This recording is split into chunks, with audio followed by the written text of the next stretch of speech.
the official radio station of the Church of Christ or Iglesia ni Cristo. Don't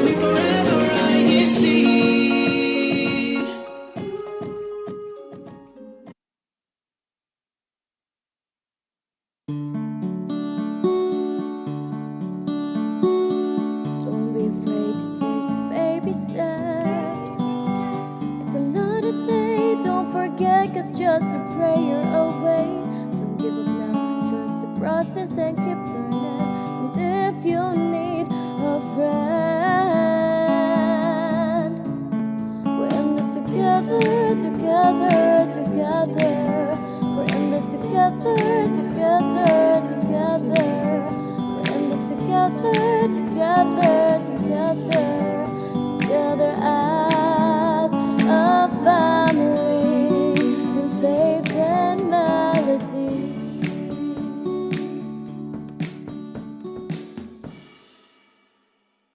Hello, welcome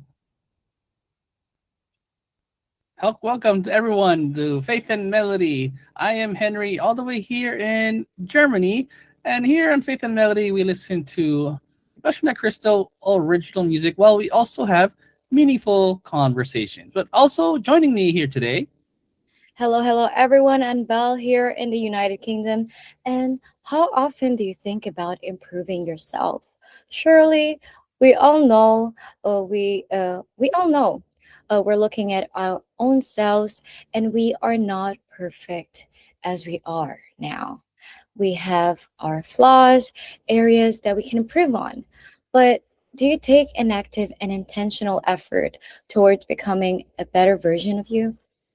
Knowing it's already halfway through the second year, through the year 2026, how far have you come with your resolutions? So let's talk about upgrading ourselves while we still have time. But first, let's get started with our first song on our playlist today, which is Look Up, Brethren.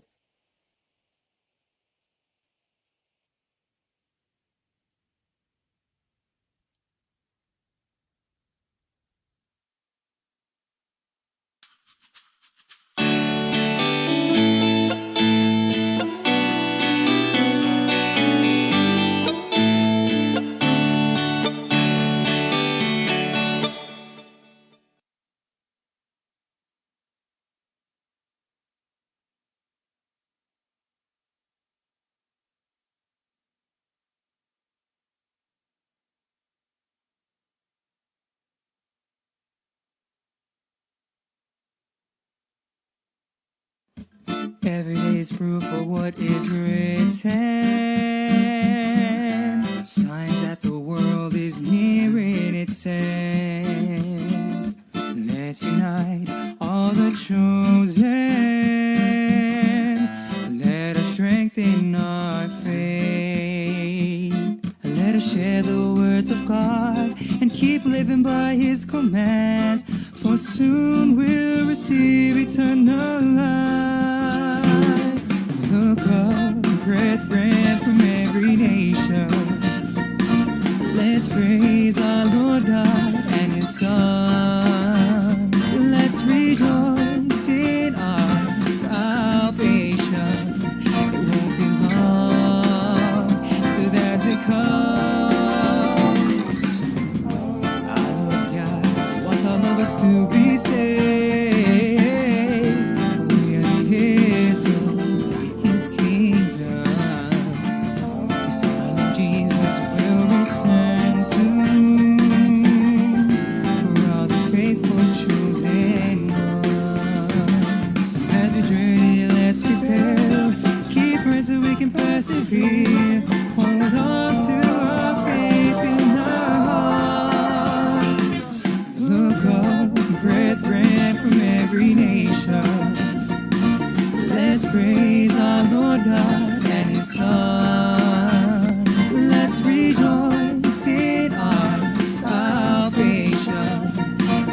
It won't be long till that day comes. It is written in Revelations 7 2 to 3. God sent his messenger from the far east to seal us to be worthy of God's grace. We are God's chosen nation in these last days. Praise his name, let's remain, let's abstain from things profane, so that our calling will not be in vain. In order to receive the promised reward, live holy to stay worthy of our Lord. Let us move forward, stay in the right direction, living in his love, affection, and protection, safeguarding our holy election until the day we reach our perfection. Africa, Australia, and the USA. Let's praise our Lord God and his Son. Europe, Asia, let's praise him every day. Come on. In our salvation, it won't be long till when? Till that day comes.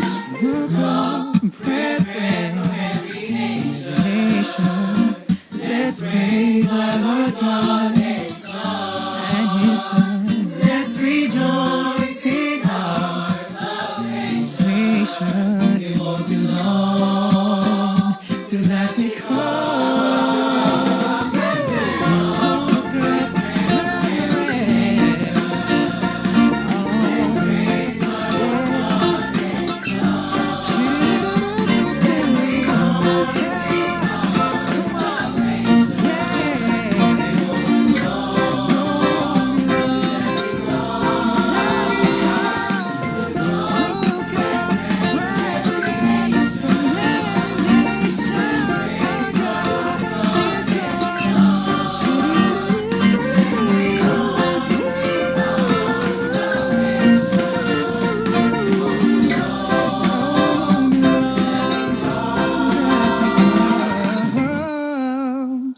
That day will come. That day will come. That day will come. That day will come.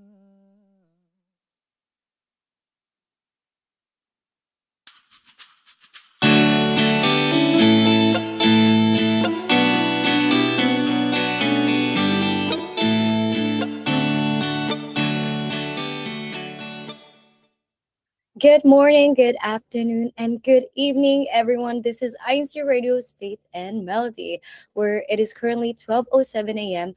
there in the main studio in the Philippines.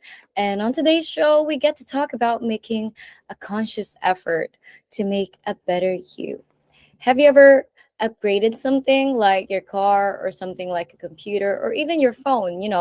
Upgrades are meant to enhance something to be better, stronger, faster than the previous version. But what about yourself? Have you ever thought about upgrading you as a person? This could be taking care of your health, learning to play a musical instrument, or how patient you are with others. Being a better person. Really, this could be anything. How would you describe the next level you? So let's make today's show meaningful as we talk about today's topic, your next upgrade. But before we dive into our discussion for today, let's begin with our kickoff chat. Another word, this is our live transform. Let us know if it's something that you're willing to take up as a Kickoff chat. And so our question for our kickoff chat is, it's already July 2026. Where did the time go? It's so fast. Remember when we made New Year's resolutions? We made resolutions saying that we're going to get better at something. We're going to improve. We're going to lose weight. We're going to eat less meats maybe, or eat less rice. We all want to get better at something. And so I remember December of last year, I'm going to do this. I'm going to do that. Now we're at July. So kickoff chat. Before the year 2026 ends, what is one thing about yourself that you would like to work on or improve to be better at? Again, so let's ask it one more time. Also, paste it there in the chat for all of us to see.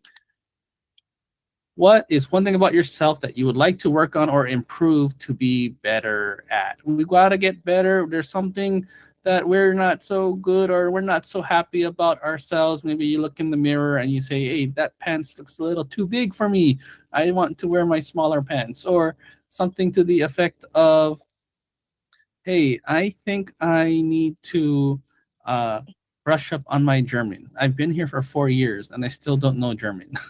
And that's me. That's what I'm saying to myself right now, honestly. And we just overall want to be a better person in somehow or some way. So, how do you want to be better before the year 2026 ends? Like a New Year's resolution that you had set for yourself, maybe that you are trying to maybe procrastinate and you're going to start now. Belle, what do you think? What do you want to make better about yourself? And you can reference a New Year's resolution or something that maybe you've always thought about for a long time. Well, this year, like, I really wanted to focus on being able to express myself creatively more. Like, I love singing, dancing, and like playing instruments as well. So with life being so busy, sometimes like we tend to forget to make time for the things that brings you happiness and that are fun as well. So for me, like being able to make some time for that, like at least like an hour every day, which it's hard to maintain sometimes. But yeah, I've been trying to play more with the guitar. Like my guitar right there. It's not just for display. Before it was, but I'm trying to get more into it. I'm trying to play more so that it's not just as my background over there, but also like creatively in a sense where like in other criteria as well, like in other uh, subjects as well, such as like, I don't know, creating content, like filming for fun and like editing for fun as well, taking pictures for fun. Yeah, like overall, like being able to speak out my creative mind. That's what I would like to aim for this year. And it doesn't necessarily have a goal where I'm like, oh, I'm playing the guitar like every day, like at this set time. Like it might not be that, but like, having that consistency throughout like the days, throughout the weeks and months. That's what I'm looking for. Instead of saying, oh, I want to change that. I used to be to, oh, I've been doing this like weekly.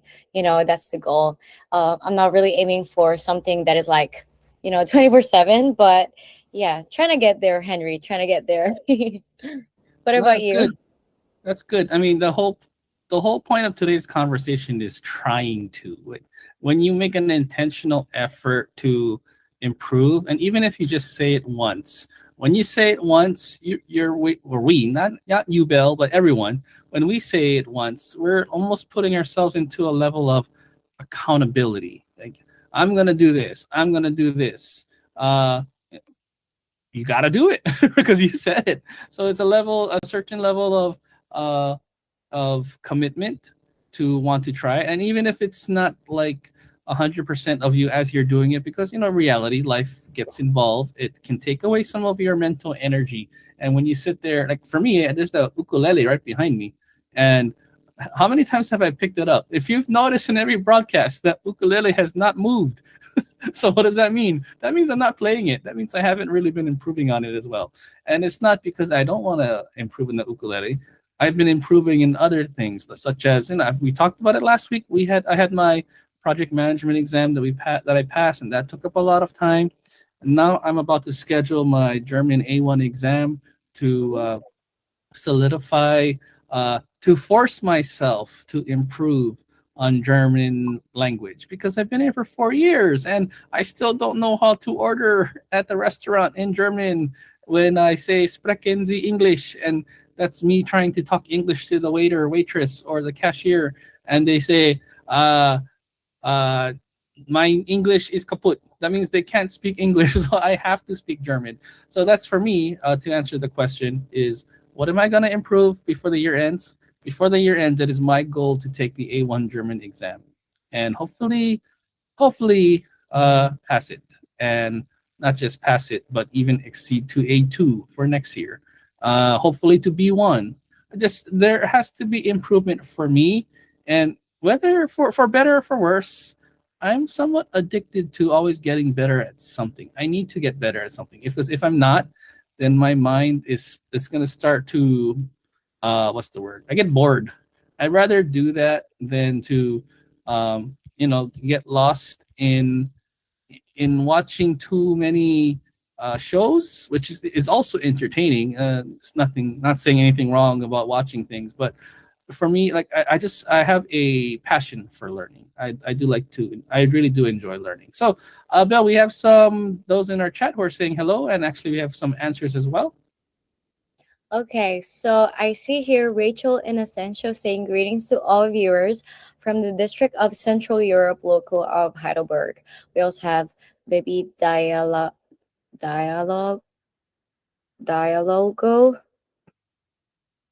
I hope I'm pronouncing that properly. But good evening, watching from the locale of Pinugay, Distrito ng Rizal East. And we also have Mario Oka saying happy watching here in the Philippines. Greetings from the local of Brixtonville, District of Caloocan North. And Jehu, I'm not gonna do it here, but I don't even know how to do that actually. But aloha everyone, greetings from the local of Wailuku, District of Hawaii Pacific, from Brother Dilmar Domino. And then we also have Ate Jonah Grace Lopez saying good morning, Ohana, tuning in and listening from work. And she also shared here in regards to the kickoff chat, not overthinking, especially on things out of my control, to genuinely apply, let go, and let God in my life. I really love that. And like, I personally am going to touch up on that a bit, like towards our topic discussion later. So yeah, thank you for sharing that, Ate Jonah. And we also have Paul Arista saying happy Monday and happy viewing to all brethren.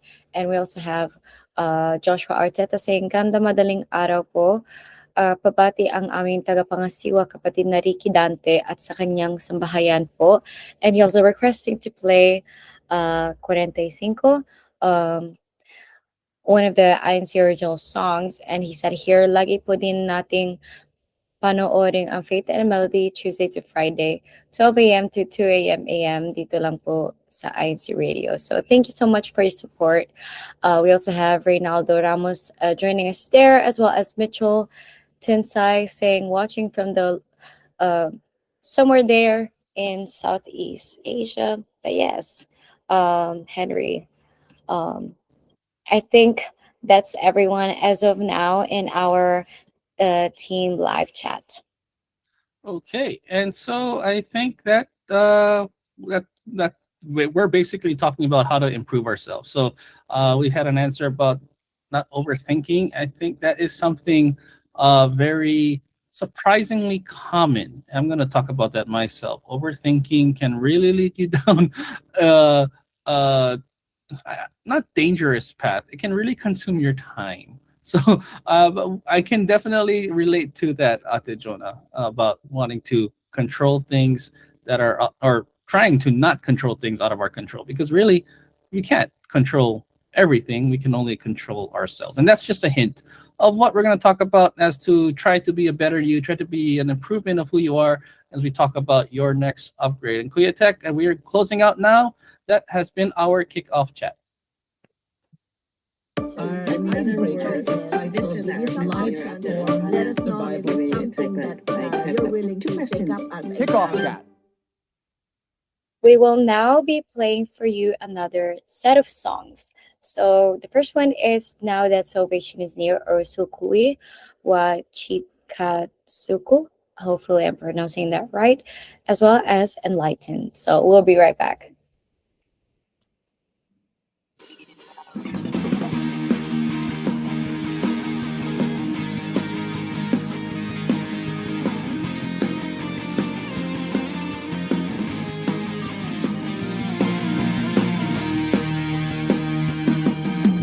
Once long ago, the word was conceived. Salvation God's plan for those who believe. So God had chosen His people to glorify Him, but they did not hear His calling.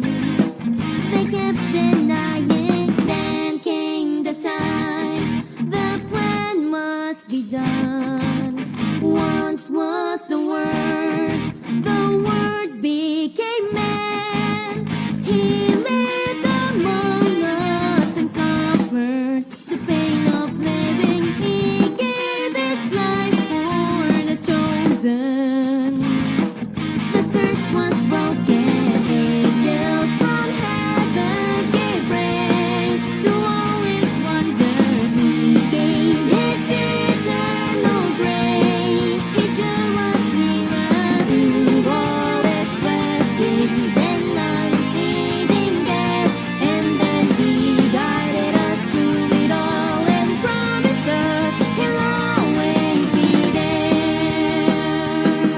地の果てから来る神様の民は戒めに従い賛美歌を歌う。人に笑われたこともあったけれど、僕らは諦めないで使い続けて救いは近づく。信仰守って恐怖に立ち向かい、みんな輝け暗闇の中であっても、神様の愛も常にくれる聖なる都へ。我らは世界を照らす明かり、御言葉を分かち合うために。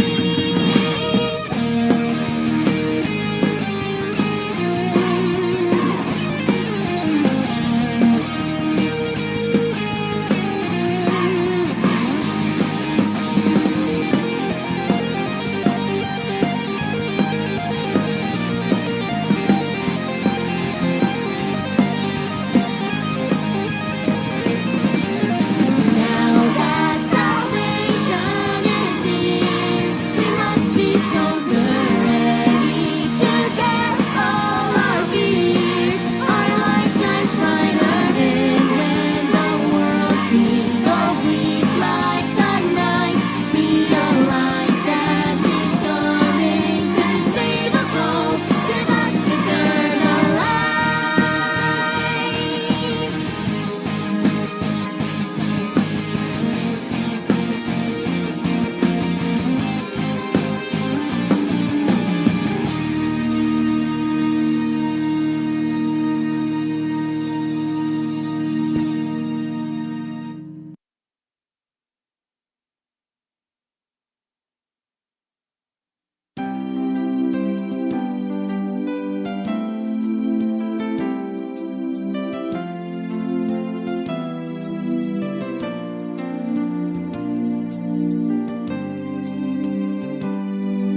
I used to wander blindly in the dark, lost without a light to guide me through.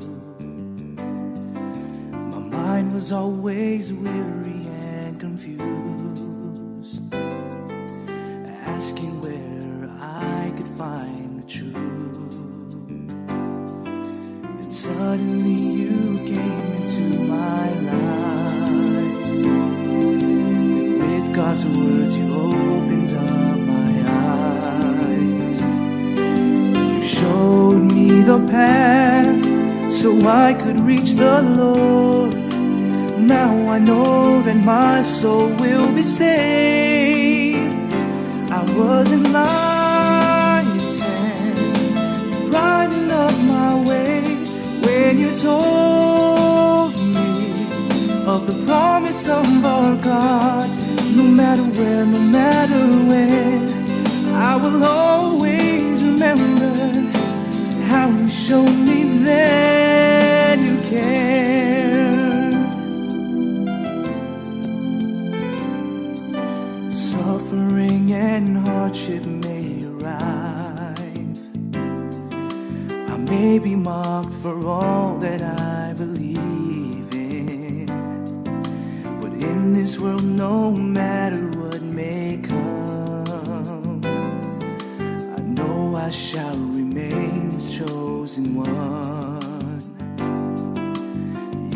though you are no longer here, you will remain inside my memory. You showed me the path so I could reach the Lord. Now I know that my soul will be saved. I wasn't lighting, you brightened up my way when you told me of the promise of our God. No matter where, no matter when, I will always remember how you showed me that you care.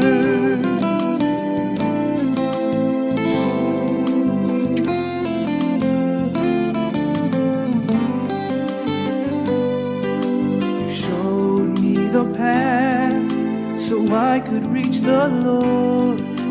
Now I know that my soul will be saved. I wasn't lighting, you brightened up my way when you told me of the promise of our God.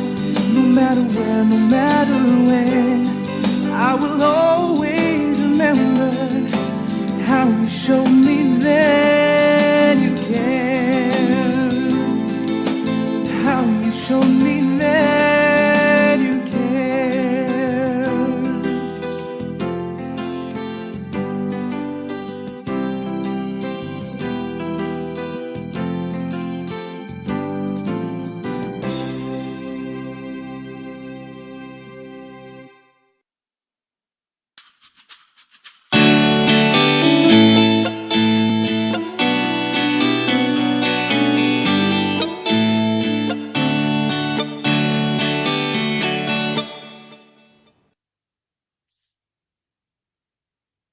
Earlier we mentioned about one thing that we would like to improve on this upcoming year, this year.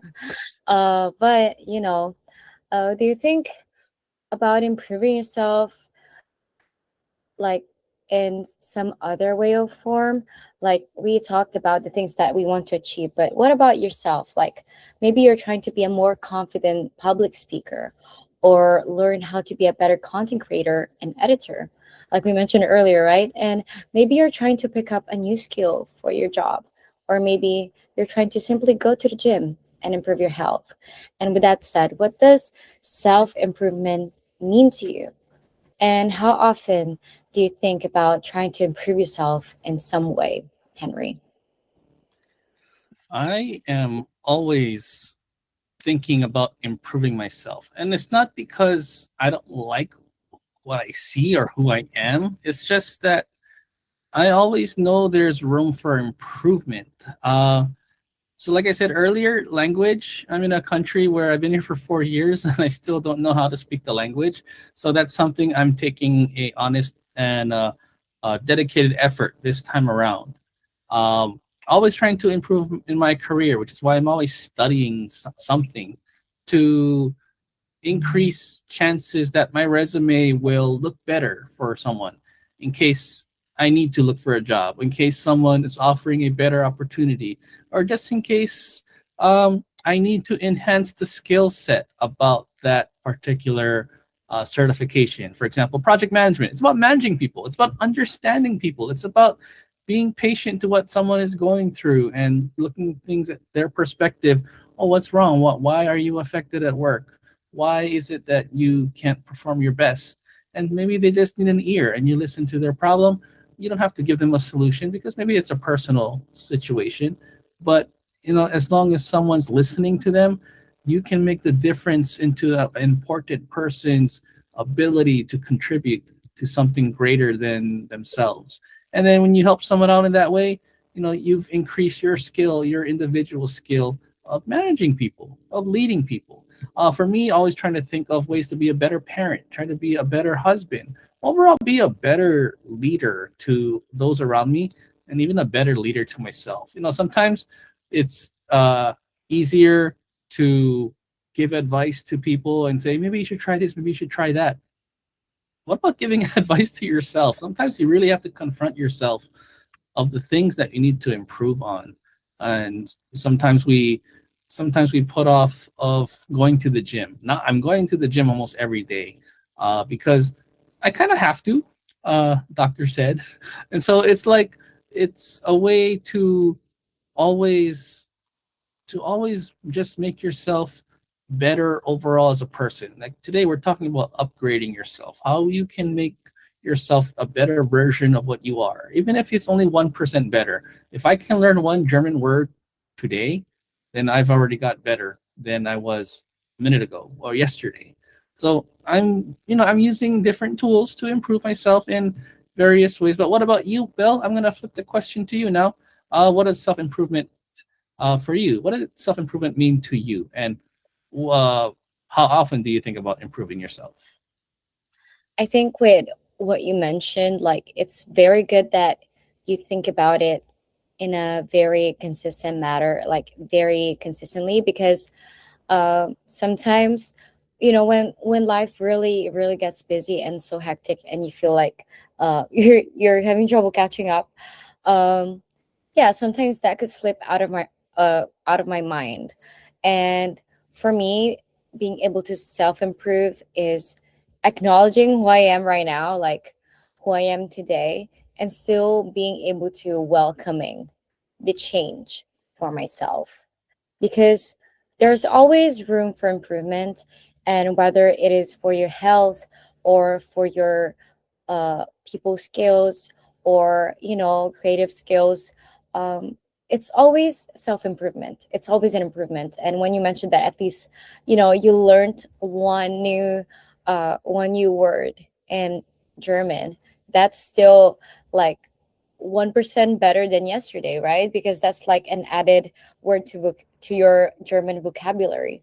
And even though like it might look stagnant, or right, like a slower process than you would imagine, it's still better than yesterday, right? And for me, it's just really important to uh, think about self improvement, but also like to act on it, if that makes sense. Like, um, and I think with self improvement, that's what makes the difference between, uh, thinking about it or even talking about it, and actually like making that first step, or continuing on with your steps with that said goal that you have set for yourself, Henry. And you know since since you mentioned about like going to the gym every day, and like uh how you say something like it is hard, but with that said, like what is one weakness that you have, that you are consciously trying to work on, whether it's about gym or any other aspect in your life? So this is a moment of vulnerability because not everyone likes to talk about their weaknesses. So I'm curious for those who are in our live chat, and even for you, Bill. Let's think about this for a little bit. Our weaknesses. It's something that you're admitting to that you need not just to improve on, but because sometimes your weakness can affect others, depending on what that weakness is.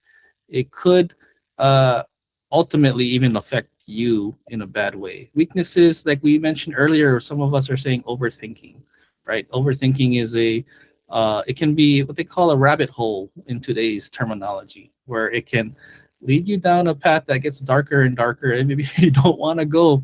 It takes time, and it can actually drain your emotional energy. So I think we all have that to some extent. But for me, what is one weakness that I'm trying to work on?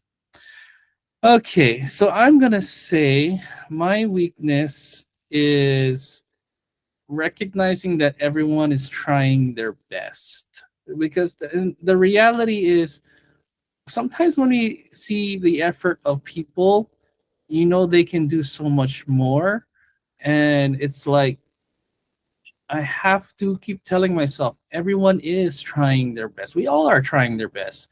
Uh, there are times that we're just distracted by other things, by our emotional energy being drained, And then when we sometimes submit assignments, for example, and we might have forgotten a question or forgotten something there, or something is missing, and it's like, really everyone is always trying their best.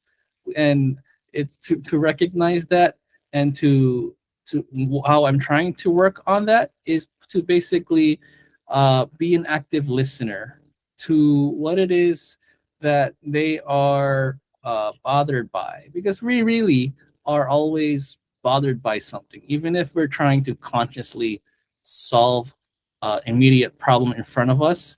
There's always other distractions going on, and so I try to my best to work on recognizing everyone is trying their best, is to listen to the other noise that is happening, and to help people regain their focus, and um, help people to just let them know that they're not alone, because we really always are on the same team, and we always want to do our best, and we all are trying our best, and sometimes we personally can forget that, and it's something that I am trying to always help someone to work to their full potential, and to help them stop overthinking sometimes.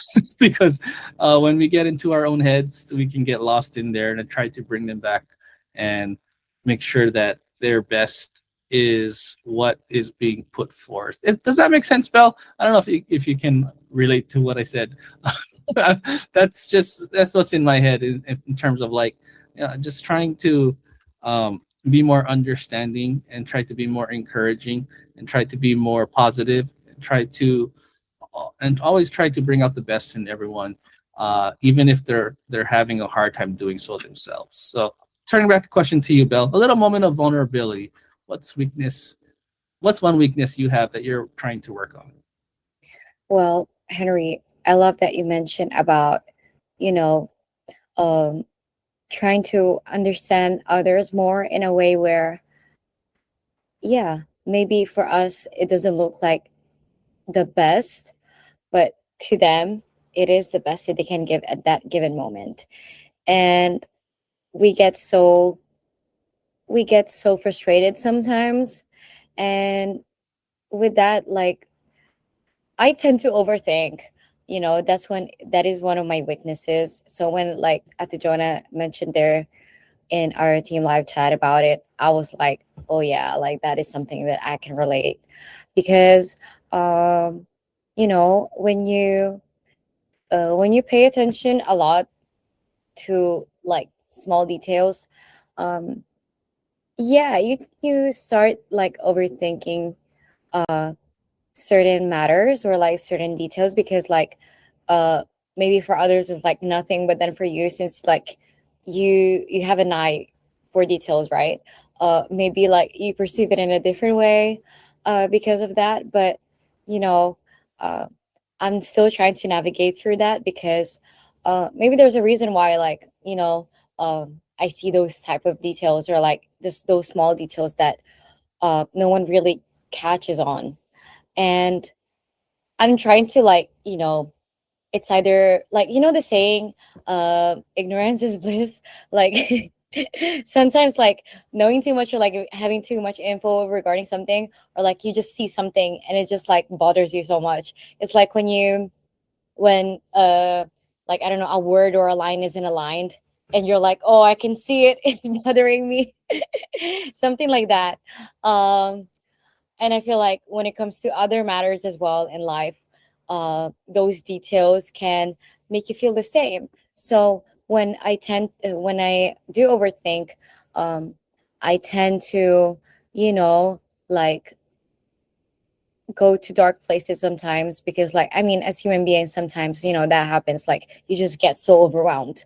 But I do try so hard to say, oh, but maybe it's not like that. Like, you know what I mean? I'm not in a belittling way where, like, what I'm feeling isn't, isn't acknowledged by my own self, but in a way where, well, I still feel like this, but maybe they don't mean it like that, or um maybe that's the only thing that they can do right now. And I feel like that has lifted a lot of pressure, and you know, tension as well in certain situations. And I think, yeah, it's just hard sometimes. And when saying that, like, um, um, thinking about something deeply and intensively is wrong, but I think like maybe to a certain point, anything like can be too much. So with that said, I feel like, you know, uh, it's always good to acknowledge how you feel and like your thoughts, but it's also good to wish or like hope for the best case scenario. Like, you know how sometimes like we assume like the worst case scenario. Sometimes we can use our overthinking to think about the best case scenario, and that really makes the difference. Like that's where the shift comes in terms of perspective. Like if you have something, it's up to you how you want to deal with it. It's either you do something good out of it, or you just like, you know, you do whatever. But yes, in this case, yeah, I try my best to think and like look at things in a way where it uplifts not only myself and like my thoughts and my mood, but also others. Because in life, we're always going to be surrounded by people. We're always going to have to deal with people and like be in work teams or like, um, you know, um, like be with our loved ones and family and friends. We're always going to be surrounded by someone, or at least like one person. So yeah, I feel like having to master that will get me further in life, Henry. Let's talk about this some more, because I had this conversation with a friend very recently about overthinking, and sometimes we think it's a weakness. There, I'm gonna make an argument and say it's a superpower if you know how to use it. Because with overthinking is also some level of emotional intelligence. It's also the ability to read into things a little better than some other people. Um, read into a tone of voice, read into body language, read into a text message. Now, the text message is dangerous because the text message, you can actually put attitudes into a text that don't exist, or negative attitudes, especially when a certain text message comes in a certain way from a certain person and the conversation is used with so little words. You know, some people are triggered by seeing the letter K as a okay. You know, some people are triggered by not so many words in a text message, or shifts in uh, text messaging styles, right? And that's where overthinking, I think, becomes a weakness. When you add negativity to something. This is basically what Bell has just said. In terms of when you start to put negative overthought into what people do, then it can lead you to a darker place where it's negative intent towards yourself. And then you start to react, then you start to become defensive. But, very big, however, if we use our overthinking in the most positive way, to read the room, to see how someone is feeling, to see maybe this person had a bad day. Maybe this person is going through something right now. Maybe this person did not eat lunch and that's why they're so grouchy. You know, there are things like that where when you use your overthinking to become more understanding with someone, then it's not a weakness. It's just a power that you're learning to control, and to not use the negative aspect of your power to defend yourself from someone maybe trying to hurt you, but maybe they're just having a bad day. And I think if you use the power of overthinking to your advantage, you could really be the best friend that someone's looking for. Maybe even the best sister, the best brother, the best auntie, uncle, the best kuya, ate, whatever it is. If you use that overthinking, what's wrong? What's going on? Let's see. Let's figure this out. Right. So I don't see that as a weakness, and I see that as a strength, which leads to our next question, Belle. Sorry. Yeah. And I think like since we have talked about like our weaknesses, um, what is one strength that you still want to improve on, or you know, even master? Henry? So I'm gonna I'm gonna go back to overthinking. Overthinking as a strength, because to me, I personally think one of my strengths is emotional intelligence. Um, Although again, I will say that sometimes that is a weakness I'm working on, or something to work on. But a strength I'm trying to improve on or master is to uh, be more understanding. That's one thing. And there's a lot of things I'm trying to improve on, really.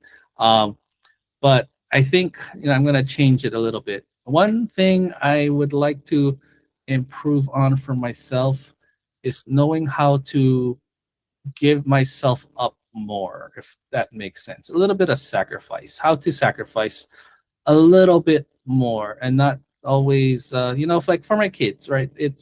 There are things that I would like to give unto them, to give more for them.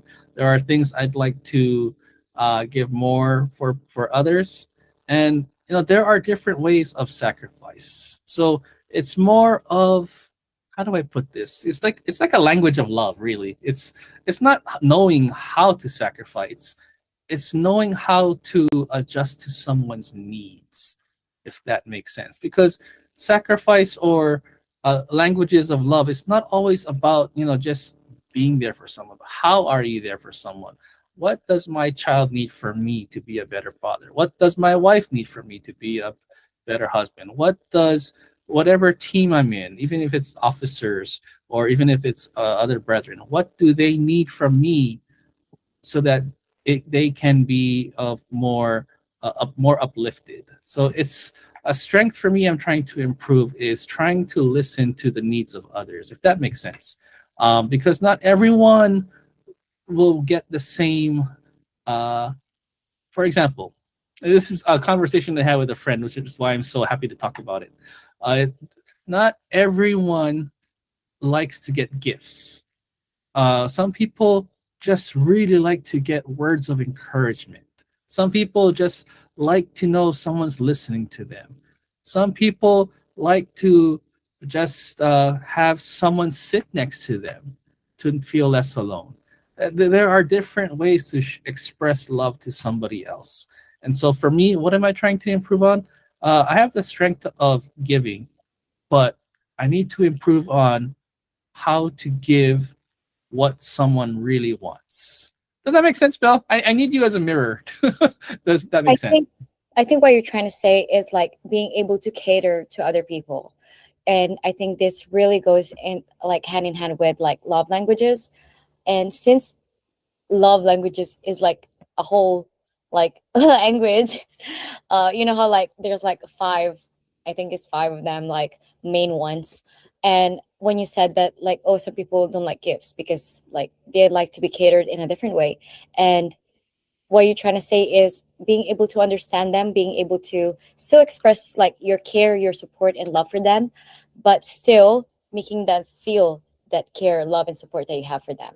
Because, like, for example, your favorite cake is like, I don't know, chantilly cake, or like, I don't know, Victoria sponge cake. But then I can only bake like chocolate fudge brownie cake. I don't know, something like that. And I give it to you. Like the thought is there, the love is there, the support is there, but then like it's not the same as if you were to receive your favorite flavor, your favorite cake, whether it's like any of the flavors that I mentioned earlier, like or a cheesecake or an ice cream cake, Henry. And I think that's what you're trying to say. And I hope that I'm translating it right Yes, or you correctly. are 100% accurate in what I'm trying to say. So I'm glad that you already know what I'm referencing. I know we can't exactly reference what we're talking about, but yeah, you know where I'm coming from. So that's and I see Ate Jonah is already recognizing that, knowing how to adjust for someone's need. And just a quick shout out to Eva Marie Krause. They're in Hamburg, Germany, giving us a little bit of shout outs and love. So thanks for joining us, Central Europe family. And I'm going to turn the question back to you, Belle. What's one strength that you have that you still want to improve on or even master? Like I think it's very similar to what you mentioned. And like for me is understanding someone else's point of view, but I also want to add to that that like, yeah, I understand them, but also try to understand yourself in that situation, and like understand why I feel those certain things. Because when you're feeling very empathetic, and you have that sympathy for them as well, you know, sometimes it feels like it's canceling out what you're feeling. And maybe like the negative feels like, okay, it's gone, and that's a good thing. That's what we're aiming for, right? Resolution, reconciliation. But also sometimes you feel like you're not acknowledging your own self in a way. So I think what I want to improve on is still being there for someone, still being like, still caring for them, still understanding for them, but also not to forget to be there for myself as well, and be understanding of myself as well. Because then at the end of the day, like, everyone is going through something, and being kind to others is good, but you also be should be kind to yourself, so that you have more to offer as well to others, in other ways, Henry. And I think that's really something that is on the go. And I believe that when it comes to being emotionally intelligent or having that EQ, um, is really, like, I love how you mentioned that. That is like, it's it's not it's not a weakness. It is a strength. So I love that, a change of perspective as well.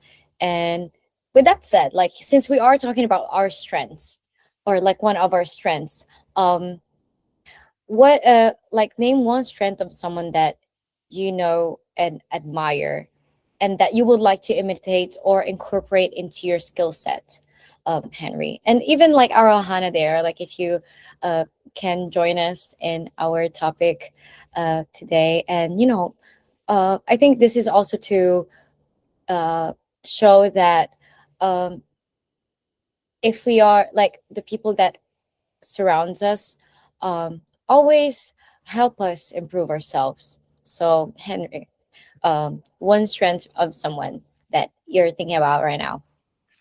I'm going to mention a few people, not just one. First, my wife. I'm going to mention my wife first. Um, we moved here to Germany, and we are. It's been 4 years now. We've been here for 4 years now, and in the midst of this change, uh, when you move somewhere, you almost really have to find yourself again, because you kind of get lost a little bit. And so, with for my wife, as in our adjustment, we both had to find ways to adjust and find our happiness in being here. And as we adjust here, we pick up new skills, we learn new things, we go through some moments of sadness. Nowadays, my wife, she can be in the kitchen and just cooking her favorite dessert, cooking her favorite dish, a dish she's never tried before. And what do I admire about that? Is that she's really just so happy doing it. And she can be by herself doing it late at night, early in the morning. She can wake up, set her alarm, and she'll go and cook. And when I go down, I hear music playing, and she's happy, and she's dancing, and she's singing. And it's a strength that I admire, because I mean, when she's doing that, she's doing it for other people. She's cooking for herself. She's cooking for her coworkers. She's cooking for other brethren. She's doing this because she's genuinely enjoying the whole process of start to finish, and putting her love and her passion into making food that will, and everyone's always happy afterwards. And so I admire all the effort and all of that. So that's a certain level of sacrifice that she does.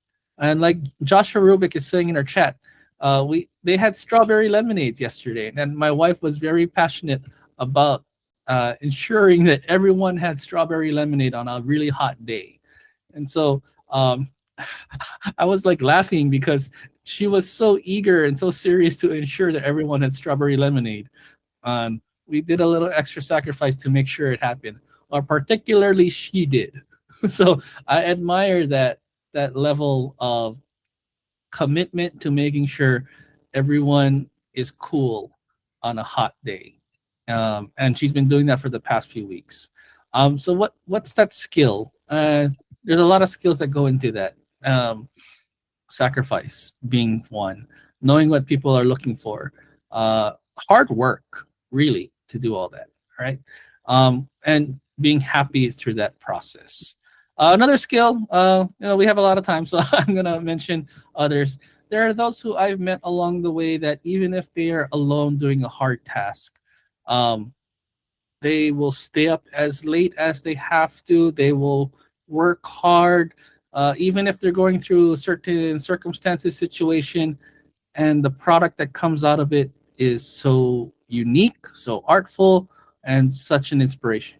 Now, I'm talking about Team No Sleep. This can be anyone of our multimedia brothers, sisters. Some of them are in our live chat, some of them who've joined us. I admire that skill that no matter what time it is, you're still happily doing your best and still have that inspiration to do it time and time again. So this is a shout out to all those who are in the multimedia for all your efforts in making content at the late hours of the night to ensure that someone is inspired whenever they look at your content, that they are seeing something that can get them through whatever situation they're in or whatever bad moment they're having at the time. They look at the content that you see, whether it be a news story, whether it be a 10-second clip with a verse on there with a nice background, or whether it be a story about how someone's life has changed when they became a member of the Church of Christ. So shout out to all those who are in multimedia. Shout out to those who have that skill set of dedication, sacrifice, commitment, and at all of that, no matter what you're going through, you still have that creativity to deliver quality content. So that being said, back to you, Belle. Name one strength of someone that you know and admire that you would like to imitate or add to your skill set. Wow. Um, like with what you mentioned, I really want to talk about my mom. Like, I think Rachel and my mom would like really go along. For my mom is just like, this saying, um, wait, I don't know if it's a saying, but to have a village, you need to be a villager as well. So basically, my mom really makes a lot of effort when it comes to, being able to make other people feel welcome, like cooking for them, and, making that extra effort to make things memorable. That is one thing that I've learned from my mom. So I think like a lot of my creative skills, I've learned from her, and it's just is very inspiring to me because we all would like to have a life where our loved ones and our circle. I'm not sure if music is coming from me or not, but but yes. With that said, we all want to have our circle of people, like our own people, right? And in order for us to, you know, um, keep those people in our lives, we have to do our part in, making the village a village. So sometimes you have to inconvenience yourself, even though you're tired and like you didn't have enough sleep or you haven't eaten yet, and there's like a lot of things going on in your life, but then your friends are saying, oh yeah, let's go out on this day, or like let's celebrate this or that, and you're just like so socially drained. If you make that effort to show up, that really makes the difference, especially in the long run. So one thing that I learned from my mom is no matter how tired she is, like she's still able to, make people feel welcome, make people feel at home. And, it's just like, not only like her food is delicious, but like, but also like that added effort, like you can you can enjoy the food more, you can enjoy the company more, you can enjoy the occasion more because of that added effort. And I think that when it comes to uh, implementing that in my skill set, I think I was able to get so much inspiration from my mom. And I think like there isn't a problem that we cannot solve, because like of course, our Almighty God is always there to guide us and give us the skills that we need. And with my mom, like for me, like she's the literal proof that you can do anything, and like you can set your eyes on something or do anything, and God will provide. And even my ate, my sister, Erica, she's very like when she sets her eyes on something, like she gets it done. And I think that is something that I really want to improve on and incorporate within my own skills, because it takes a lot of courage to follow through and step up for yourself when it comes to achieving your own goals, Henry. I think I've blabbered a lot, but like I think it's just like this topic itself, like about self improvement and like improving in other areas as well, is something that is very dear to me, because you know it is something that I try to incorporate in my everyday life, and so do you, because you mentioned that earlier. And I hope that not only us here in the panel are able to feel that inspiration, but also like our ohana there in our team live chat. And you know with that said, how would you describe the ideal you, and why are you seeking to become this version of yourself, Henry? The ideal me, the best version of me. So, I mean, let's reflect a little bit, right? We're talking about self improvement. We're talking about knowing what you need to get better at. There's a little bit of vulnerability because to get better, you have to know where you're not so good at. You have to know your strengths. You also have to know your weaknesses. And how do you become better? You have to address them all. You can't negate your weaknesses. You can't pretend you don't have any weaknesses. Because if something attacks your weaknesses, no matter how strong you are, then that is called, what do you call that? It's called vulnerability. And when it comes to when that vulnerability is exposed, they say the bigger you are, the harder you fall. And the ideal you needs to, as much as possible, even have those weaknesses corrected as best as you can. So, what is the ideal version of me? So, ideal is a very big word. You can say ideal, but is it realistic? And the reason why this question is in here is to make you really think of what it is you're trying to become. Like you work so hard, you think so hard, you have talks with your friends, your family. If you're married, your spouses. If you're not married, you talk with your friends. That you want to get this skill, you want to get this degree, you want to learn how to do this. You wish you could talk better, you wish you could cook better, you wish you make better content. But why? Like why are you working so hard to become this version of you? So this is my way of dodging the question, but no, I'm going to answer it now. So, what is the ideal version of me? The ideal version of me is figuring out what our Almighty God wants me to be. And in that, it's something that I cannot envision myself at this moment, but the more challenges you go through, the more challenges I go through, the more things that come up along my way. It's never my plan that's happening, because I've come to a point where I try not to plan so hard, because God's plan always takes over. And so when I have a situation that comes, I'm like thinking to myself, okay, why is this happening? This is uncomfortable sometimes. But if God put that in front of me, then it has to do something about making me a better person. And what is my choice going to be?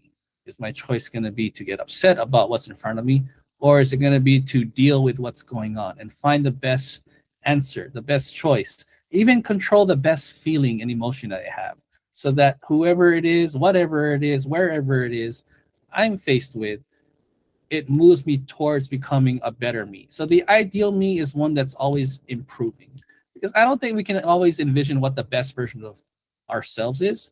It's more of, as long as you're always improving to get to a better place of where you are, the ideal you is dynamic and flexible enough to let itself unravel to a point where throughout the process you're pleasing God, not to a point where it's like the best version of me is perfect. I have no flaws. I'm good in everything. No, but it's more about, as a situation of life unfold, you learn to adapt, you learn to get better, you still remain kind to others no matter what happens. And you still, if you are a leader especially, you still can have that ability to control yourself and lead people in a direction to become a better version of what they are as well. I hope that makes sense, Belle. I'm going to turn that question right back to you with my answer, or you can respond to that if you want. I can, like, I'm gonna bounce off what you mentioned. My parents always taught me and my siblings that whatever skills we have, since, like, we're mere humans, we're only humans, it is only right for us to be able to use them for Him, for God, for church related works, projects, activities, our duties. That's how our parents would always teach us when it comes to, upholding new duties, or uh, just gentle reminders as we journey on in this world. My parents would always tell us to, there's a reason why God gave you those skills, and it is not for them to hide them or not use them. Or yeah, you can use them for your own gain through, work, school, uh, different projects. But isn't it more fulfilling and satisfying to use these for church, for God, for the many projects that you're part of and your duties? So for me, the ideal me, maybe I cannot describe it either, uh, but I just know that with the skill set that we have as people, as Christians, there's always a reason why, um, God has gifted us those skills and our way of thinking, and, you know, the people that we have in our lives. So I think that maybe there isn't a specific description of who I'd like to be and who I want to be, but I think that the ideal me would be able to, you know, cater to God and being able to maximize all of my skills to serve our Almighty God. And, for example, Faith and Melody is one of our duties, right, Henry? So, like, we might not be professionals, we might not have the coolest sets or the coolest setup, but, God still gave us the chance to be here, and He has chosen us to be here. So I feel like that alone shows us that we are uh, we are always improving, and we are where we are where God wants us to be right now. And I think there's a few comments there. Uh, Actually, yeah, I think there's like just a few people uh, sharing their thoughts there in Team Live Chat, Henry.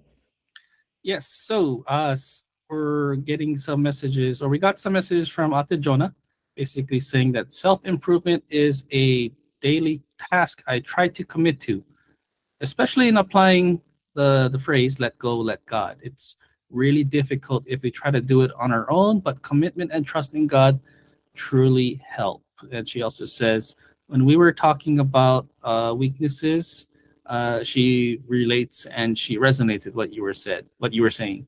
And then she also resonates with what I said about the whole trying to speak the different love languages of others. And she knows, she feels that. She loves that, knowing how to adjust for someone's need. It's not about, let me just clarify, it's not about people pleasing, right? It's about understanding someone else's need to give them the love that they're looking for. So it's not about just giving gifts, it's not about just saying kind words. It's also sometimes just sitting down with them because they just need someone, or sometimes they just need someone to speak their love language to them in whichever way is more identical for them, or relatable for them, I should say. That being said, I think we need to take a water break. It is hot here in Germany. I think it is hot there in the UK.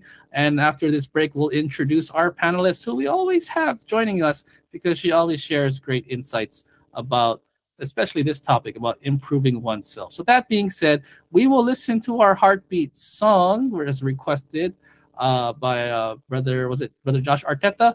The song is 45, which is the song 45, our heartbeat song. So Kuya Tech, please take us into our song break, and we'll be right back.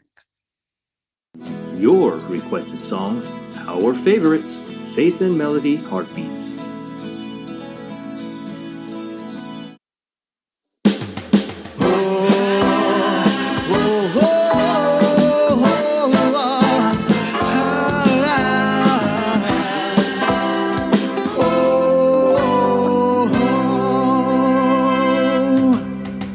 Marami ang sa akin nangungulit, dahilan ko ay gusto nilang marinig sa simpleng tanong kung bakit wala pa akong kaisang dibdib.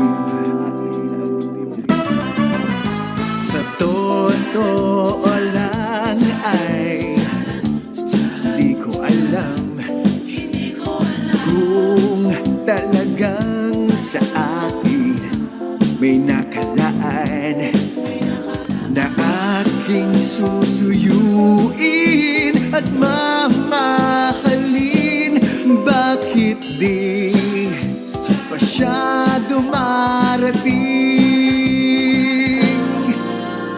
Hindi naman ako maihinipin, hindi naman ako maramdamin. Di lang maiwasan ang mag-alala, pagkat ako'y 45 na.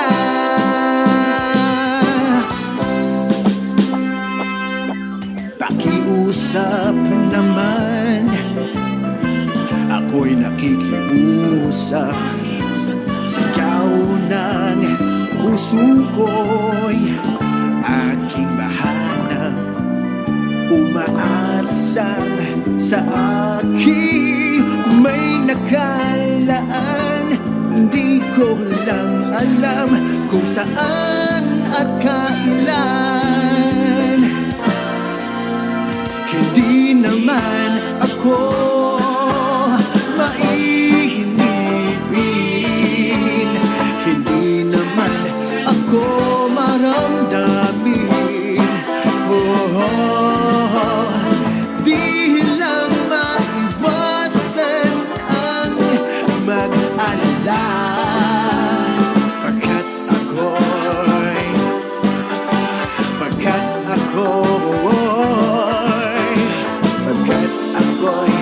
45 na. Sana'y paratingin mo na siya na aking makakapareha.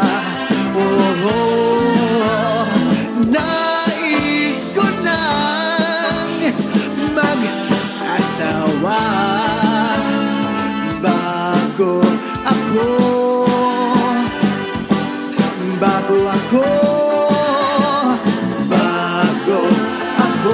maging Oh,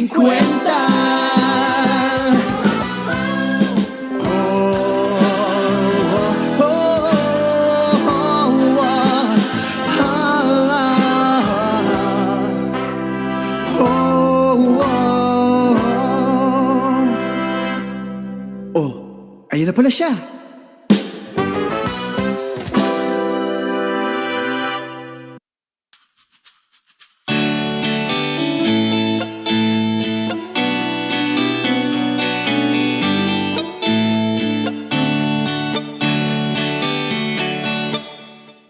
So, in the first part of our broadcast today, we talked about the upgrade process, improving yourself, knowing where you are now, and knowing how you want to get better.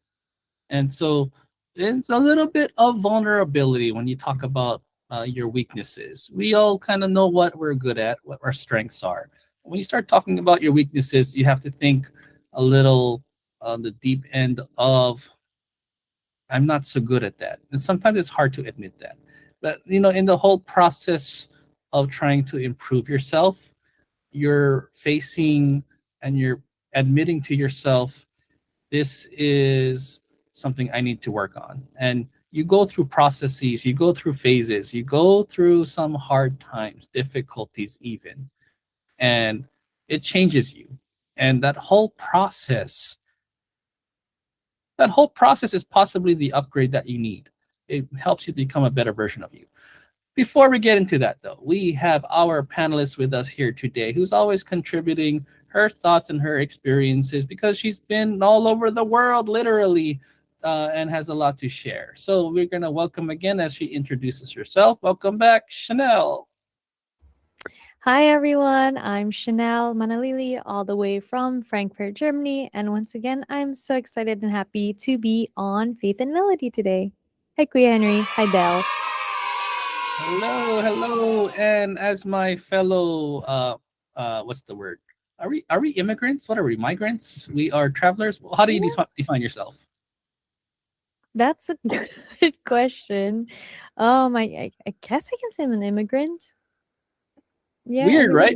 migrant. From perspective, we're like now, being in Hawaii, we always see tourists. Now we're like the one who's we're not tourists. We're not tourists. We're living here now, but We live here. yeah. So I think you're a perfect person to answer this question, our first question for this second part of our discussion, because let's think about our life experiences and the upgrades that we've had along the way. These personal enhancements did not happen overnight. These probably occurred through struggle. These probably occurred through unforeseen events, or more so, these upgrades occurred over just a long period of time. So the question we have to all of our viewers, and our question to Chanel, what was your biggest upgrade that you've experienced and acquired in your life that is mostly responsible for the version who you are today? Basically, what is this? This can be worded in so many ways, but we're talking about the upgrade. The focus is the upgrade. What experience caused you to have your biggest upgrade? What experience? I want to say this is probably gonna make some people feel some sort of way, but my biggest upgrade was meeting my husband. Because for me, I say that because he has done so much for me in terms of helping me to understand a version of myself that I never realized until he brought it up. Especially now that we're married, we're able to like see each other in a way that's not long distance anymore. He's able to see a version of me that is much more personal, and of course, when you're married, your partner sees the good, the bad, and the ugly, and the great part is they're there for life. So no matter how many uglies they see, they're always there to support you. And I want to say that my husband, we've been together for I guess 5 years before we officially got married. So he has played a huge part in me developing my emotional awareness as well as emotional and mental maturity. He is like my, I guess, cheerleader. because he's the introvert and I'm the extrovert and I'm the one always in front of crowds. But what a lot of people don't see when it comes to extroverts is sometimes they have anxiety, sometimes they get nervous, and I thank God that whenever I'm out in front of people, you cannot tell, is what I've been told. Like, you can't tell that I'm nervous or I'm scared or any of those insecure feelings. But my husband, he carries it for me, and that really helps me to be more confident. That really helps me to have the motivation I need to be the best I can be. And even throughout all my changes, he was there for me when we moved from Hawaii to Vegas, and even more so now to Vegas to Germany. So he has been with me through all these jumps and with a lot of emotions I'm feeling for the first time. With these new emotions, I am learning new reactions about myself that I didn't know how to handle or deal with. But hearing his perspective, like, oh, you're probably feeling this way because, this hurt you. And I'm like, oh, yeah, that's right. I never thought that could be an explanation, and yet here he is easily reading me. And I thank God for him, that he's in my life every day. So I'm grateful because he is my biggest upgrade in life.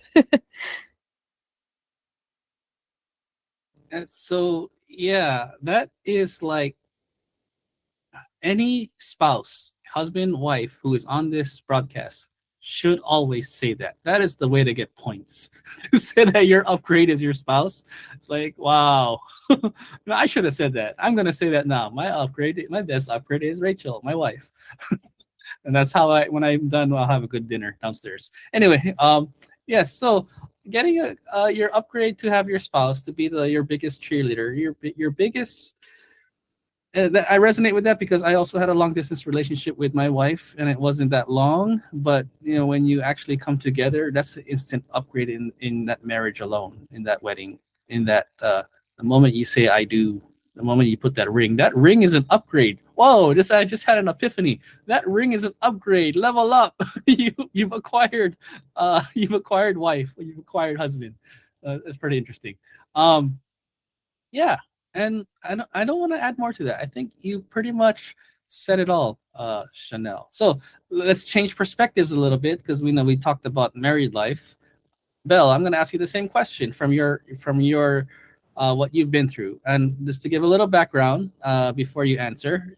Belle from Italy moved to United Kingdom, having to learn a new language, having to go through having to make new friends, having to figure things out.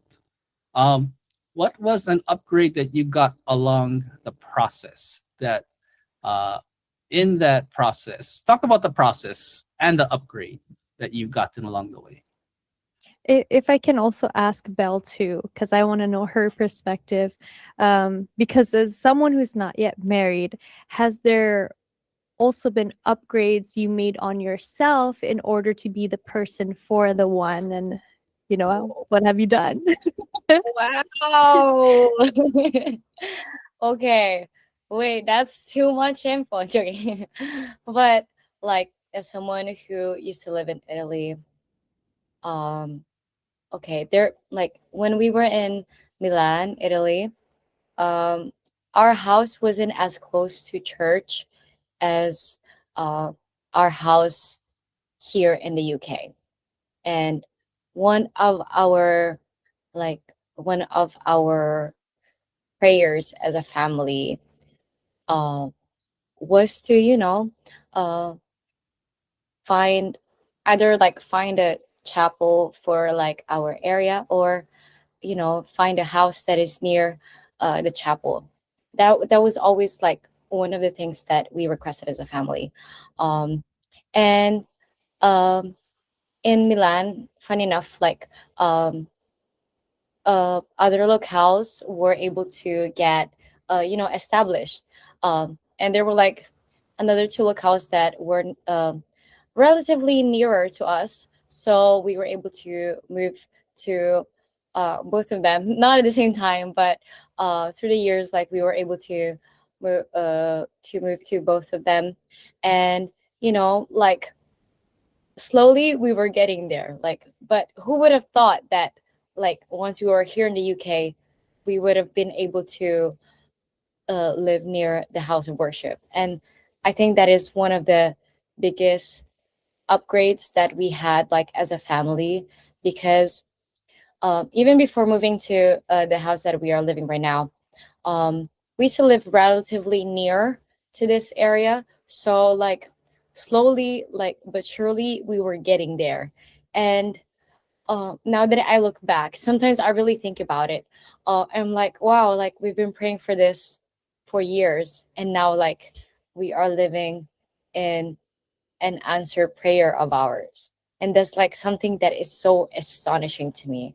And from that from that moment on, like, not only that moment on that we moved here, but I feel like the yearning of being close to the house of worship and being close to God really, prepped us um to be more active, to be more consistent, and to, always keep up the good work.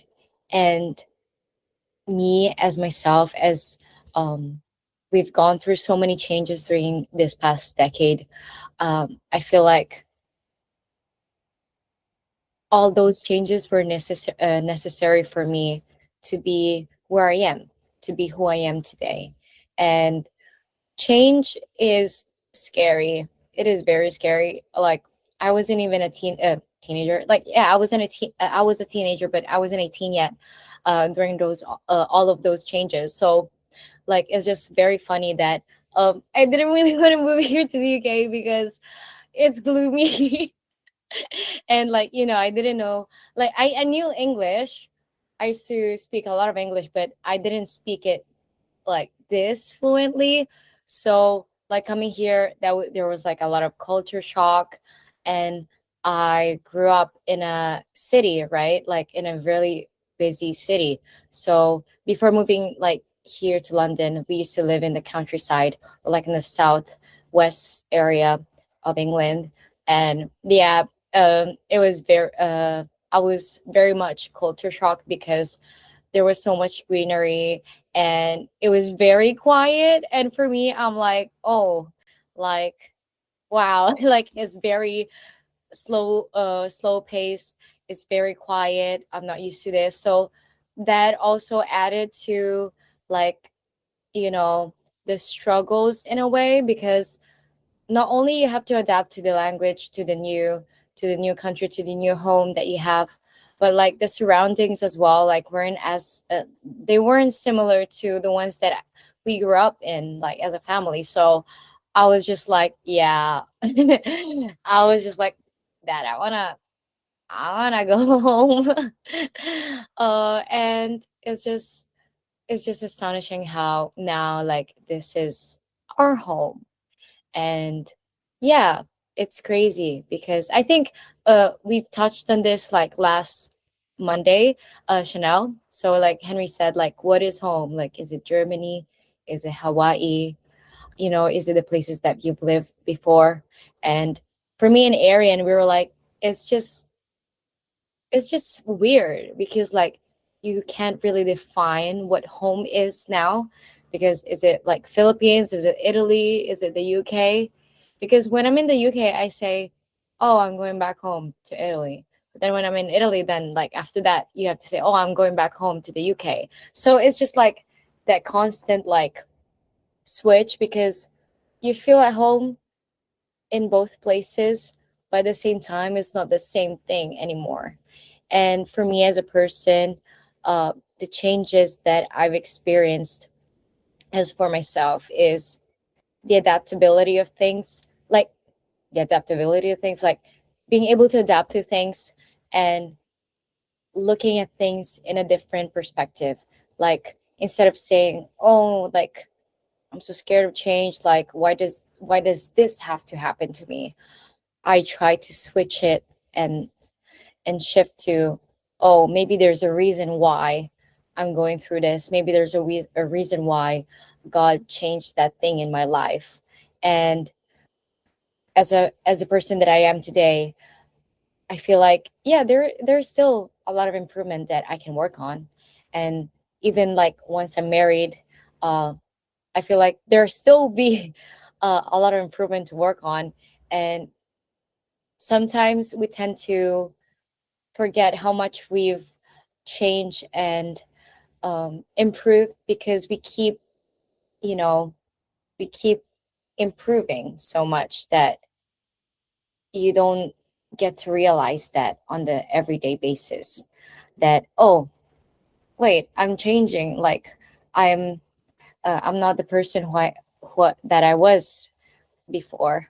And once you realize that, once you like keep keep that standard up every day, every week, every month, and through the years, you know, that makes you realize that, oh, maybe that change was something pivotal in my life. And I'm very grateful for, you know, uh, the happenings and like the changes that we've experienced as a family as well. And it's just, if you look back, it's just very astonishing to me that, wow, like at the end of the day, uh, we're always living in an answered prayer, whether it is, you know, a prayer that we've been asking for like for years, or a prayer that you've just asked just now. You know, God will always provide. That is something that um, I have really experienced personally and with my family. And I think that once you've experienced that, you yearn for more. You yearn for His presence in your life more. And when you feel stuck, when you feel like, oh, I am lost, like there's nothing I can do about it, just remember about those changes that you have to go through. And I think like for us three, like in the panel, it is very relatable because we've changed countries, like we've moved countries quite a few times already. And yes, with that said, I feel like I might not be where I want to be right now, but I know that I am where God wants me to be right now. And there's always something to be grateful for. There's always something to improve on. And just because you don't have what you want just yet, or just because you are not who you want to be just yet, doesn't mean that you're not on the right track. Rather, the fact that you're thinking about who you want to be already um, is guiding you towards um, that ideal you, that self-improved you, that new version of you, Henry and Chanel. That I makes hope that answered the questions. yeah, you've answered the question and so much more. You've answered the question in a way that makes you want to just stay on this question even more. So we're gonna stay with this whole upgrade process. And actually, I can link this straight to Chanel because when it comes to a situation when we return home and you have a newfound confidence, I think you can speak to this even more. You have upgraded yourself without even knowing it. So I want you to explain that process. And you said this before, which is why I'm bringing it up. Uh, what happens when you upgrade without knowing it and you go home? How does that feel, Chanel? It actually feels a bit melancholy for me, mainly because the way I noticed that there was a difference in me, was when I was catching up with old friends and family and seeing that, in a sense, I have outgrown them, but not in a negative way, but in the way that, like, I recognize why the old version of me, was bonded with these people or was close to these people, but now my friends and family get to see a newer, better version of me, um, which is where the melancholy comes in. It's the fact that change has happened within me, and even within not to say that like when I went back home everything's the same, which it kind of was actually. It kind of was, but it's not a bad thing. There was change all around, and I think the biggest change was within me. And I'm just glad that the change that had happened was good change. So yeah. I hope that answered your question, Kuya. No, that answers the question. And the fact that we upgrade quietly as we go through our own struggle, that's the whole point of this, is that sometimes when you upgrade, it's not always even a conscious effort. Sometimes the own struggles that God puts you through is the process of becoming the better version of you without even knowing it. But as you pray throughout the whole process and you consciously look for a solution, you look for a way out, just because you're including God in it, you're already upgrading your faith. You're upgrading your trust in Him. You're upgrading your reliance on Him. You're upgrading and knowing the fact that you can't do it on your own. So that's an upgrade in itself, where even Ate Jonah was mentioning to let go and let God, because you can't do it alone. You have to rely on others. You have to rely on other people. And upgrading, I want to stay with this because upgrading is like, it's responsible for who you are. You couldn't recognize, or actually I should say this, others maybe couldn't have recognized who you were when you went back, because you've changed the way you communicate. You've changed, maybe you're happier, maybe you're not happier, maybe your smile has adjusted in a way that to tell someone you've gone through a little bit of struggle. It doesn't mean you're sadder. It just means that you see things differently. You maybe you know how to approach things with a little bit more caution, and you know how to be there for others in a way that you were helped out by others, how others have helped you before. So that's upgrade, right? We upgrade because of the experiences that we go through, and it's responsible for who we are. And so I've kind of already mentioned the upgrade portion of including God. So our question we're going to ask next: how do you incorporate your faith into becoming a better version of you?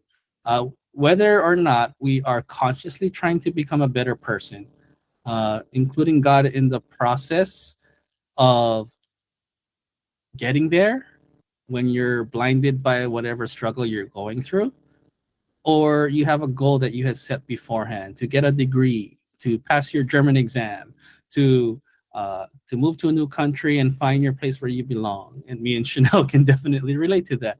And for Belle to enter the United Kingdom and get what it is you need to, that you can call that place home.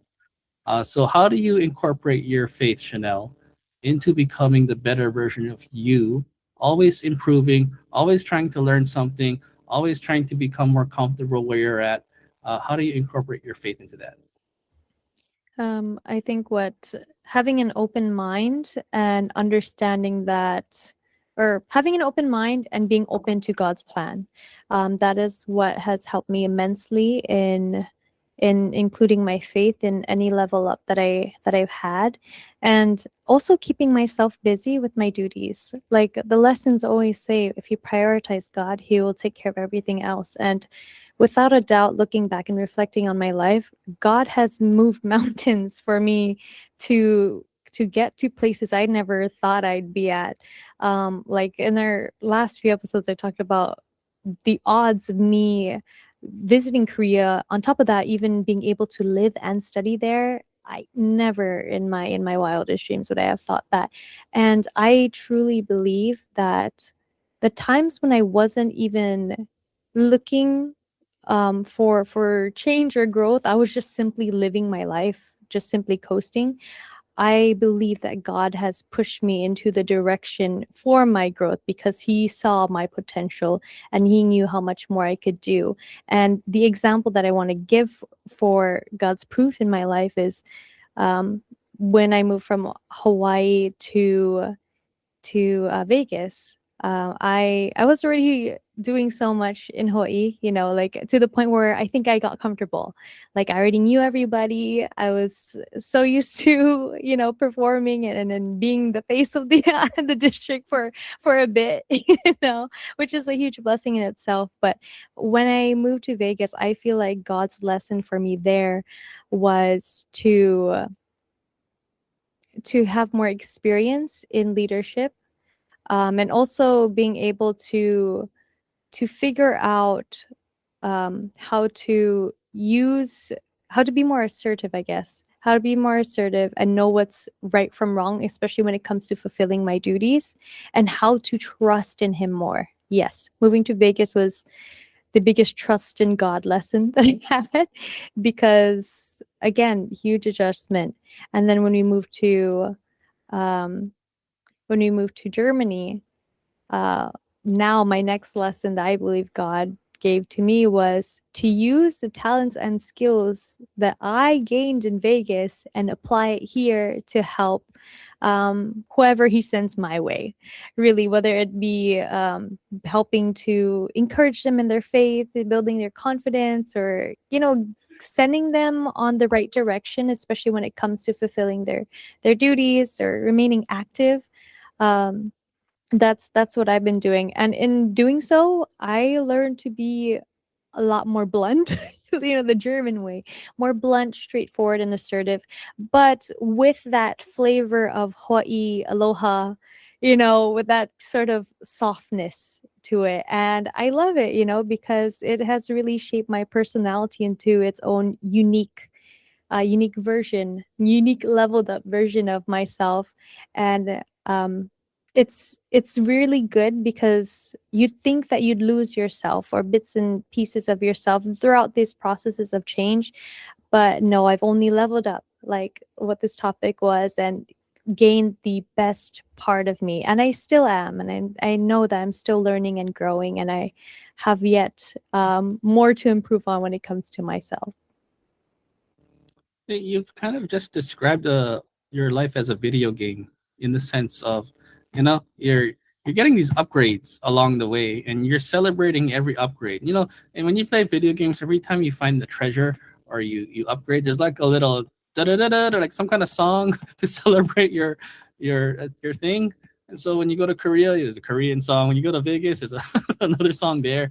And you're in Germany, you're upgrading, or you're using all your upgrades that you've had prior to beat a harder boss. Harder, and it's not every boss is like an enemy. It's more of your internal boss. You're breaking the mold of who you are, constantly becoming the better version of you. And by trusting in God more, you're reaching that next level. So that's the fun part about this whole process. Because we're both here, we can relate that we are enjoying this process. It's a very fun process to know that you're always getting better, and to know that you have, with the power of prayer, you can get through all these different levels, and you level up throughout the whole process, right, Belle? So for Belle, your experiences, which you talked about, and you're living the answered prayer that you prayed for when you were younger, when you were far from the chapel. Now you're closer. Now we all know how dedicated you are, how much time you spend when it comes to performing your duties. So I mean, this is a very easy question for you, but for the sake of everyone listening, how do you incorporate your faith into becoming a better Belle?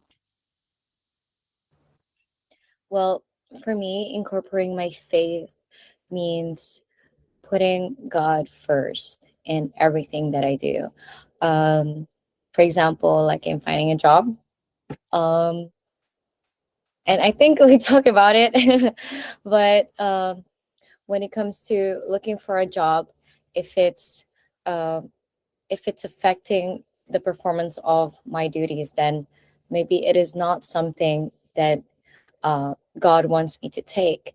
And uh, for me, uh, when it comes to prioritizing God, it's always like putting into consideration every every detail. Like for example, will I be able to perform my duties? Will I be able to have time to perform my duties in a way where like my preparation time to perform my duties, because one thing is showing up, but then another thing is showing up prepared, like there's always time to do everything properly if you prioritize God first. And I think we've always shared this. um, Once you put God first, everything else will follow, right? And for me is uh, having that note to always put God first, no matter how tired or how busy life gets. um, if like if I'm not able to put God first, then um, you know that's where I would feel lost. And for me, it's just a non-negotiable. Like um, there there are things that we can let go of, and as long as God is with us, then you know we'll be able to get through. And that's how I try to incorporate my faith when it comes to bettering myself and keep improving, Henry and Chanel. And it's something that we hear every time, but we know that it's a struggle to ask for help when we are in the midst of our own battles, because that's one of the things, Chanel, we were talking about overthinking. Let's kind of return to overthinking for a little bit, because when you overthink, you are alone in your thoughts.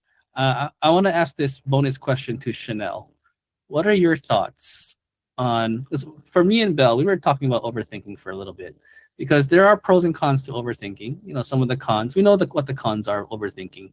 There's a rabbit hole there, but also with overthinking, I say it's a superpower if used right, because overthinking can also cause you to be aware, not just emotionally intelligent, but to read the room, to look at everyone's or other people's nonverbal communication, to look at people how they say things, and if they're fidgeting, all those basic stuff that we talk about in how people communicate.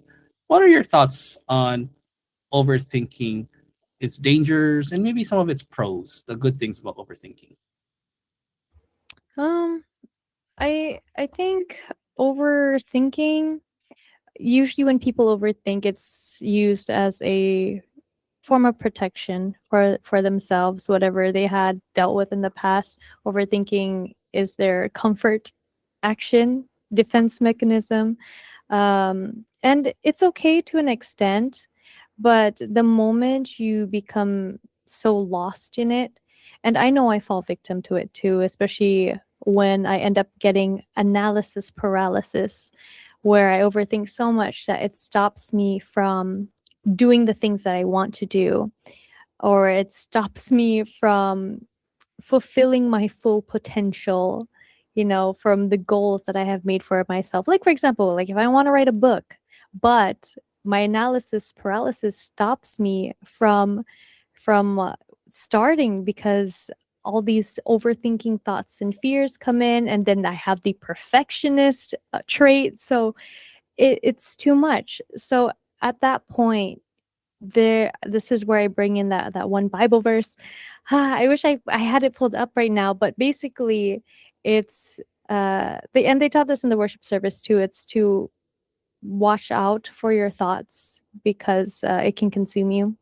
So, control your thoughts and don't let your thoughts become you, because you know your thoughts aren't you, hence why they have the word intrusive thoughts. It's intrusive, and just because you think things doesn't mean it's right all the time.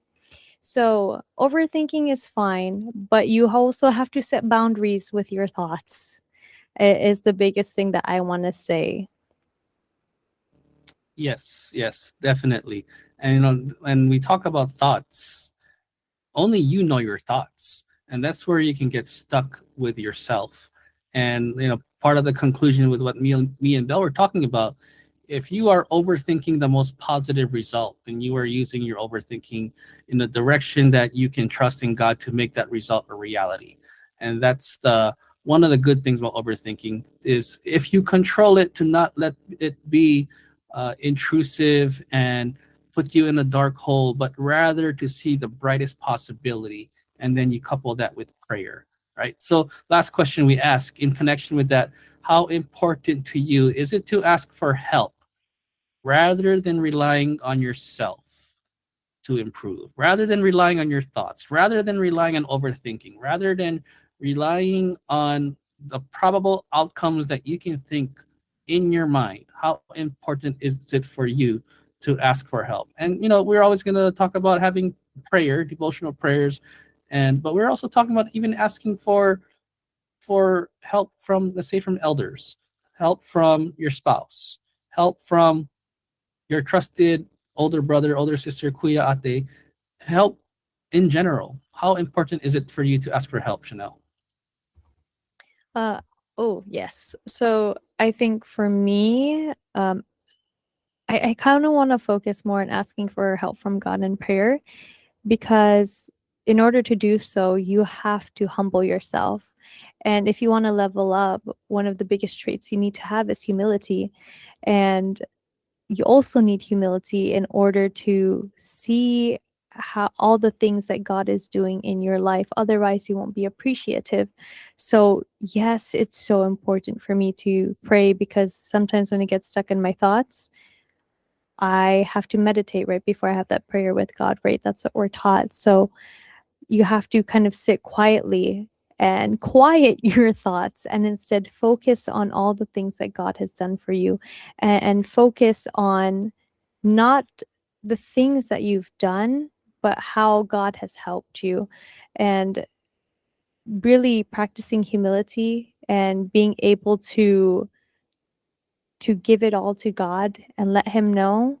And when you place your trust in him, it's so fulfilling, because no other human being, physical, anything, no amount of money can help you solve your problems. Only God alone knows how to do that. And just having that trust in God, knowing that I can trust in God, has given me all the strength and motivation I need to move forward in this life. Yeah, so definitely knowing that you cannot handle these struggles alone and relying on God's help all the time, every time, will definitely allow you to upgrade in the best way possible, which is really your faith. And what better upgrade to have? We can learn so many things in life: languages, instruments, technical skills on various things. But when you upgrade your faith, the possibilities there are endless of what it is that you're going to ask for. So as we time has passed by so quickly, we actually have to move a little quicker. So let's end on this Christian value before we get to the verse of the week. Choosing to be a healthier person, or to learn a new language, learning technical skills for a new career field, seeking to improve on communicating with others, or improving on our weaknesses. These are all examples of ways to improve ourselves. Being proactive and making a conscious and intentional decision to improve in some way allows us to positively impact those around us. Even when struggling along the way, the whole process teaches us patience, endurance, builds our character, and if we include our Almighty God, will strengthen our faith and our trust in Him. Thus, the whole process will definitely lead to a stronger, wiser, and better version of you. So now let's all pay attention to our verse of the week that we're going to listen to, which is entitled, Why We Need Self-Discipline. Today, we're diving into something we all need: self-discipline. Doing what we need to do despite the temptations that may come up. Successful people, including athletes, understand the value of self-discipline. That's how they're able to accomplish their goals and even become more resilient. But as Christians, can having self-discipline help us take care of our relationship with God and even gain a better life? I'm Brother Erwin Sunga, and we will answer this question in this verse of the week. Here in 1 Corinthians chapter 9, verses 25 to 27. Every athlete in training submits to strict discipline in order to be crowned with a wreath that will not last, but we do it for one that will last forever. But I discipline my body and bring it into subjection, lest when I have preached to others, I myself should become disqualified. Here the Bible reminds us that having self-discipline can help lead us to our greatest goal, God's promise of salvation. And as His servants, that is our ultimate goal. So just like athletes, let us have strict discipline. Always live by our Lord God's commands in every aspect of our life, and include Him in every decision that we make. Let's find more ways to improve our services to our Lord God. And we should understand that making sacrifices goes hand in hand with having self-discipline. We hope that this verse of the week gives you the inspiration you need to start your week. Stay safe, stay strong, stay faithful. God bless. Thank you to our brother Erwin for that inspiring message to take with us for the week ahead. And yes, that brings us to the end of our show. Unfortunately, I think we all enjoyed this topic discussion. But yes, Chanel, do you have any greetings or shout outs? Yes, just one shout out to my upgrade of my life, to my husband, Mark Ray Manalili. Thank you. Okay. Thank you so much for joining us today, Chanel. We really enjoyed your presence today, and yes, and so happy for your upgrade. But yes, as for me, I would also like to greet my family. And yes, Henry, do you have any shout outs? Yeah, so shout out for me as our Kuya Tech is about to put us into grid view. Shout out to my wife who is always supporting us on the show, Faith and Melee, or even Central Europe Connections every Sunday at 2 a.m. Philippine time, or 8 p.m. Central European Standard Time, or 7 p.m. British Standard Time. And so thank you to everyone for joining us. Shout out to everyone who always tunes in. Faith and Melody, tune in with us tomorrow for another episode of Faith and Melody. But until then, once again, thank you. I'm Henry from Germany. You're on mute now. I'm Belle here in the United Kingdom, and we have been your hosts for today. And we hope that today's episode has given you a positive start to your week ahead. And to close off today's show, we'll be listening to Fight for Our Faith, the Japanese version. And join us again here for the rest of the week on the next episode of Faith and Melody. Thank you so much, everyone. Ciao, ciao. Aloha. Tschüss.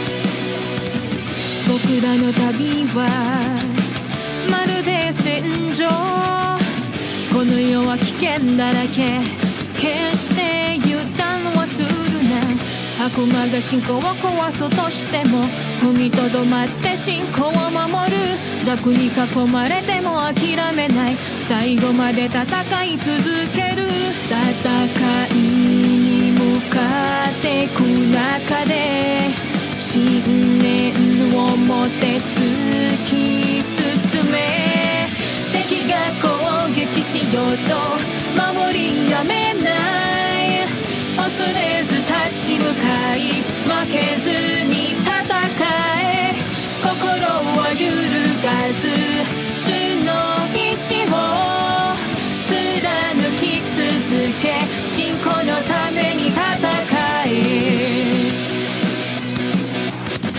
I will worship services I always attend and never forsake. His word will be my armor, it keeps me safe in the holy temple, eager to see the Father, serving him with fervor, so will heal my prayer. Got my heart, got my mind, got my faith, got my way, be my light as I brave all temptations I face. I'll remain till the day I attain our salvation. I will keep on fighting for our faith. 戦いに向かってく中で信念を持って